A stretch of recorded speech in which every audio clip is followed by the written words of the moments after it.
एक बात बोलूँ, अगर 3 मिनट तक रुके ना तो तुम क्लास 10th के बोर्ड एग्जाम्स के लिए इस बार ऑल सेट हो, क्योंकि आज का जो चैप्टर है वो है अवर इन्वायरमेंट, जो कि क्लास 10th की बायोलॉजी का लास्ट चैप्टर है। इसको हम बस 3 मिनट में कंप्लीट करेंगे with all the most expected question जो हर साल आते हैं, इस साल भी आएंगे, और 1 पेजर नोट्स के साथ स्वाहा कर देंगे। अगर बस इन क्वेश्चन को सुन लिया, इन क्वेश्चन को लगा लिया, लास्ट के नोट्स को पढ़ लिया, तो तुम इस चैप्टर के लिए ऑल सेट हो। इस चैप्टर से जितने भी क्वेश्चन आएंगे तुम इजीली लगा सकते हो, अगर लास्ट वाले क्वेश्चन को तुमने प्रैक्टिस कर लिया। वीडियो के अंत तक बने रहना, वन शॉट की जरूरत नहीं पड़ेगी, पूरा चैप्टर क्लियर कर दूंगी। So our environment include all living and non living components surrounding us is environment. Our environment which provides us basic need life like air, water, food, shelter, जो भी आसपास देख रहे हो सब इन्वायरमेंट है, जितनी भी सराउंडिंग है। Ecosystem is a functional unit of living organism which interact with physical environment. Type of ecosystem natural, artificial. Natural क्या है? Forest, pond, grassland. आर्टिफिशियल क्या है? Aquarium, crop field. Components of ecosystem biotic, abiotic, plants, animal, microorganism. Biotic, abiotic, air, water, soil, sunlight, temperature. Food chain shows the transfer of energy. Transfer of energy show करता है food chain, जैसे grass को डीएनए खाया, dear को lawn ने खाया, ऐसा चार्ट तो देखा ही होगा, किसने इसको खाया, किसने इसको खाया। ग्रास यहाँ पे क्या हो गया? प्रोड्यूसर हो गया।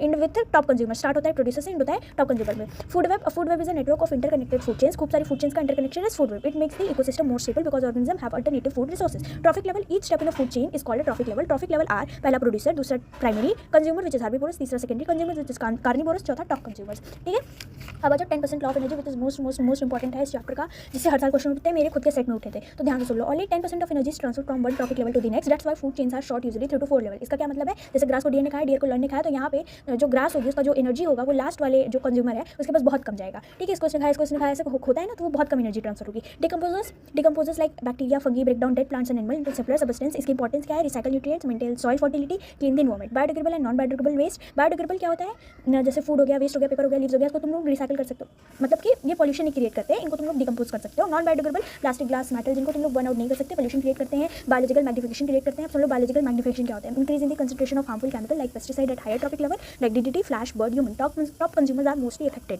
Bye biological magnification. Ozone layer protects the earth from harmful UV radiation. Ozone depletion की वजह से क्या कॉज होती है? CFCs, क्लोरोफ्लोरोकार्बन, जो कि स्किन कैंसर और आई प्रॉब्लम कॉज करती है। Managing waste 5R principle, refuse, reduce, reuse, recycle, recover. फिर से बोलो, रिफ्यूज, रिड्यूस, रिसाइकल, रिकवर। ये है तुम्हारा 5R principle for proper waste management to protect our environment. इस चैप्टर का ऑल टू ऑल कंक्लूजन सुन लो। Our environment is a balance system where energy flows and nutrients are recycled. Human activity disturb this balance, so it is our responsibility to protect nature by conserving resources and managing waste properly. Okay, so that's it for the today's chapter. इनका रुक गए हो तो very short answer ये है, short answer है, long answer है, diagram based question है, एसेंशियल रीजन है, हॉट्स कॉर्नर है, और ये है 1 पेज नोट्स। इन सबको देख के जाना। वीडियो अच्छी लगी हो, कुछ भी समझ में आया हो, अगर देखो ये जो एनिमेटेड नोट्स हैं ये इनको बस तुम पढ़ लोगे, तुम्हारा चैप्टर क्लियर हो जाएगा। तुम्हारी ये जितने भी क्वेश्चन है बस इसको सॉल्व कर लोगे तो तुम बोर्ड्स के लिए सेट हो। बोर्ड्स में इससे बाहर कुछ भी नहीं आएगा। ठीक है, तो वीडियो हेल्पफुल लगी हो तो लाइक करो, शेयर करो, सब्सक्राइब करो, नोटिफिकेशन बेल ऑन करो, कमेंट बताओ कैसा लगता है। अच्छे से क्लियर हो जाता है, सब कुछ समझ में आता है तो कमेंट में बताओ, और अपना खूब सारा प्यार सपोर्ट दो। अब हम लोग मिलेंगे केमिस्ट्री के न्यू चैप्टर में, एक नए जोश के साथ, एक नई एनर्जी के साथ। खत्म करते हैं इस वीडियो को। सारे क्वेश्चन सॉल्व करना। Bye bye.